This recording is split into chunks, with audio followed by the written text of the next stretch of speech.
পৃথিবীর এক বিস্ময়কর শহর চট্টগ্রাম।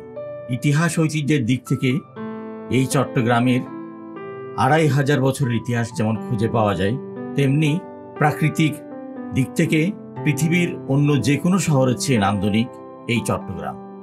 পৃথিবীর অন্য কোথাও সাগর, নদী, খাল, পাহাড় একসাথে আছে সেই রকম নজির খুব কমই আছে।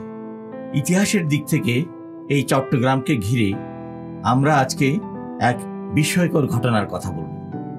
মহাবীর আলেকজান্ডার ৩২৭ খ্রিস্টপূর্বাব্দে হিন্দুকুশ পর্বত অতিক্রম করে ভারতের পাঞ্জাবের ঝিলম অধিকার করে।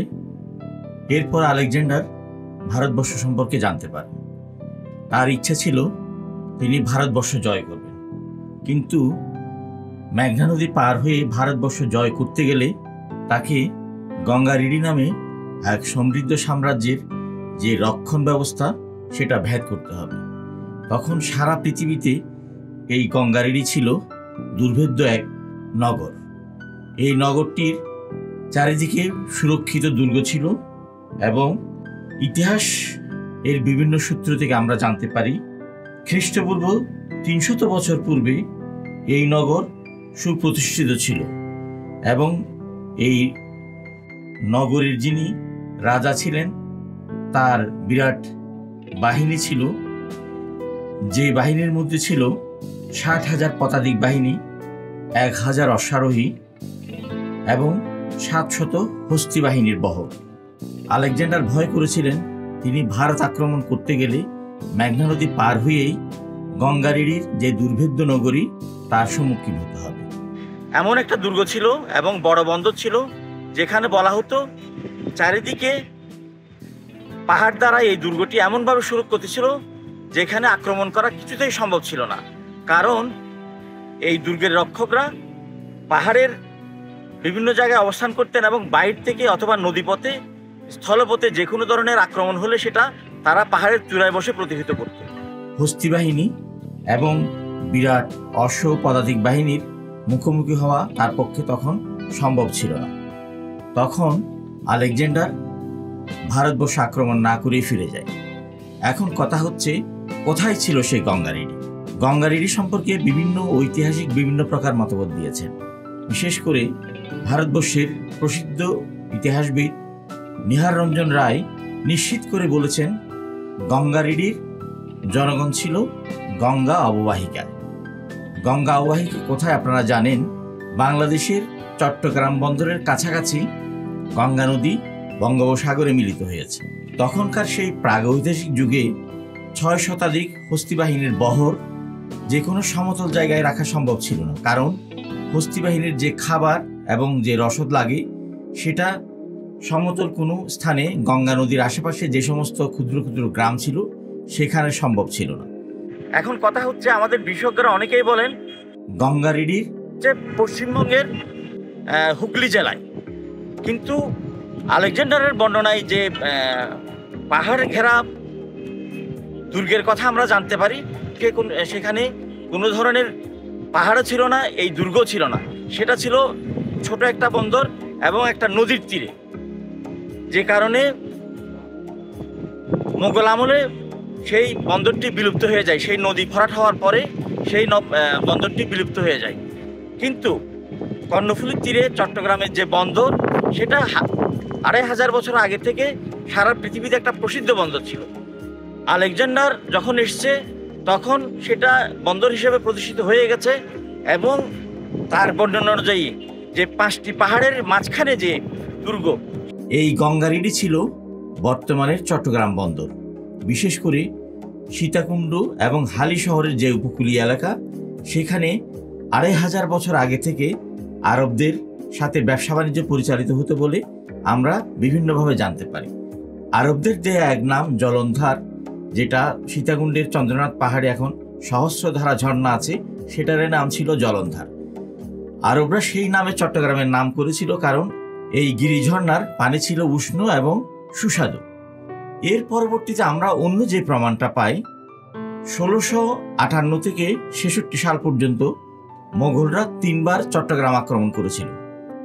গঙ্গারিডির সেই দুর্ভেদ্য দুর্গের হুবহু প্রতিফলন আমরা দেখতে পাই মোগল আক্রমণের সময়। 1658 থেকে 66 সাল পর্যন্ত মোগলরা 3 বার চট্টগ্রাম আক্রমণ করেছিল। প্রথম 2 বার তারা ব্যর্থ হয়েছিল এই চট্টগ্রামের দুর্ভেদ্য দুর্গের কারণে।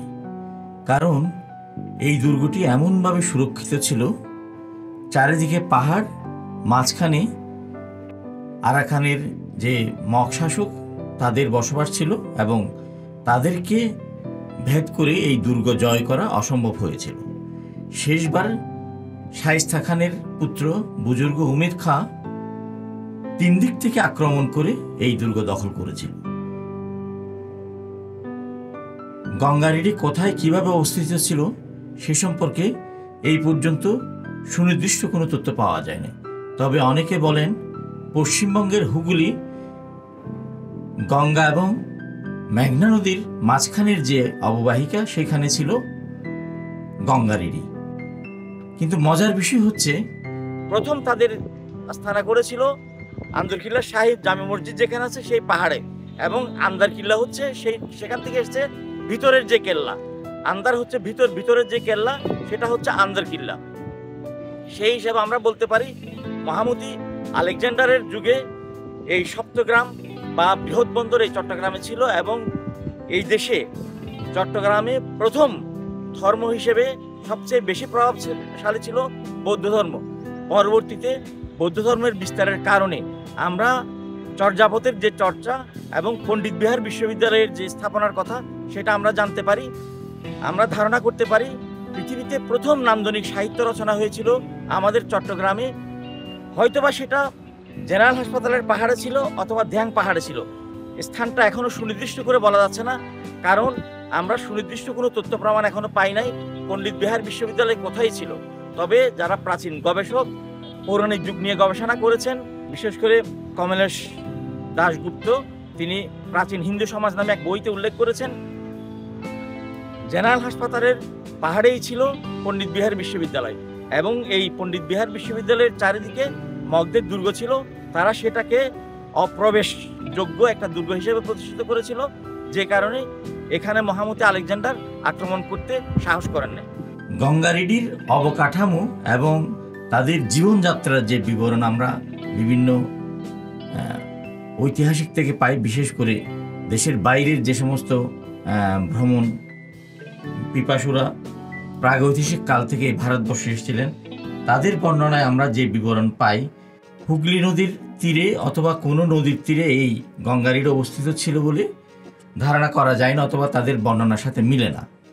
এবং মজার বিষয় হচ্ছে গঙ্গারিডির যে মানচিত্র টলেমি এঁকেছিল, সেখানেও যে গঙ্গারিডি যেখানে দেখা হয়েছে সেটা বর্তমান চট্টগ্রাম বন্দরের যে অবকাঠামো সেটার অনেকটা কাছাকাছি, বিশেষ করে সীতাকুণ্ড থেকে সন্দ্বীপ পর্যন্ত বঙ্গোপসাগরের যে অবকাঠামো সেটার সাথে অনেকটা মিলে যায়। তাহলে আমরা কি বুঝতে পারি, মোগলরা যখন চট্টগ্রাম আক্রমণ করেছিল তখন এই চট্টগ্রামের দুর্ভেদ্য অঞ্চলটি ছিল বর্তমান জেনারেল হাসপাতাল পাহাড়ে, এবং আন্দরকিল্লা থেকে শুরু করে মুসলিম হাই স্কুলের যে পাহাড় সেটা পর্যন্ত। আমরা বর্তমান চিত্রে যেটা দেখতে পারি, চট্টগ্রাম জেনারেল হাসপাতালের যে পাহাড়, আন্দরকিল্লা জামে মসজিদের যে পাহাড়, ডিসি হিলের যে পাহাড় এবং জেলখানা এবং মুসলিম হাই স্কুলের যে পাহাড়, এই পাহাড়গুলি এমনভাবে স্থাপিত, মাঝখানে আন্দরকিল্লা লালদিঘি থেকে শুরু করে হকার মার্কেটের যে এলাকা সেটা একটা দুর্ভেদ্য দুর্গের মতো, এবং চারিদিকে পাহাড় বেষ্টিত। এখন পাহাড় কাটার কারণে জেলখানা রোড এবং মুসলিম হাই স্কুলের পাহাড়টা ছোট হয়ে গেছে। জেলা প্রশাসকের যে পরীর পাহাড় এবং জেনারেল হাসপাতালের যে পাহাড়, আন্দরকিল্লা জামে মসজিদের যে পাহাড়, সেটা অনেক আগে থেকে সংস্কার করে পাহাড় কাটে নাই বলে সেই পাহাড়গুলি সেরকমই রয়ে গেছে। এবং স্বাস্থ্য কমপ্লেক্সের হকার মার্কেটের উত্তর পাশে চট্টগ্রাম জেলা পরিবার পরিকল্পনা যে কার্যালয় রয়েছে, যে পাহাড়, সব মিলিয়ে এটা একটা দুর্ভেদ্য দুর্গ ছিল। এবং বাইরে থেকে কেউ আক্রমণ করতে গেলে এই দুর্গের সৈন্যরা পাহাড়ের উপর থেকে আক্রমণ করত, যে কারণে মুঘল থেকে শুরু করে ত্রিপুরার রাজারা বারবার আক্রমণ করেও এই চট্টগ্রাম দখলকারী আরাকান মগদেরকে প্রতিহত করতে পারে নাই। তাহলে আমরা দেখতে পারি খ্রিস্টপূর্ব 323 থেকে আলেকজান্ডার ভারত আক্রমণের সময় যে গঙ্গারেডি ছিল এবং 1666 সালে বুজুর্গ উমেদ খাঁ চট্টগ্রাম আক্রমণ করার সময় চট্টগ্রাম দুর্গের যে অবস্থা ছিল সেটা অনেকটা মিলে যায়। তাহলে কি আমরা বলতে পারি প্রাচীন গঙ্গারেডি বন্দর চট্টগ্রাম বন্দরেই ছিল? সেটা নিয়ে অবশ্য বিশদ গবেষণার অবকাশ রয়েছে। একটা কথা আমরা এখন বলতে পারি, সম্প্রতি ওয়ারী বটেশ্বরের যে প্রত্নতাত্ত্বিক নিদর্শন আবিষ্কৃত হয়ে গেছে সেগুলি ছিল গঙ্গারেডি বন্দরের যে সভ্যতা ছিল সেটা সমসাময়িক। তাহলে আমরা বুঝতে পারি চট্টগ্রাম এবং মেঘনা অববাহিকায় প্রাচীন যে সভ্যতা গড়ে উঠেছিল সেটা চট্টগ্রাম বন্দরকেই ঘিরে। ধন্যবাদ সবাইকে।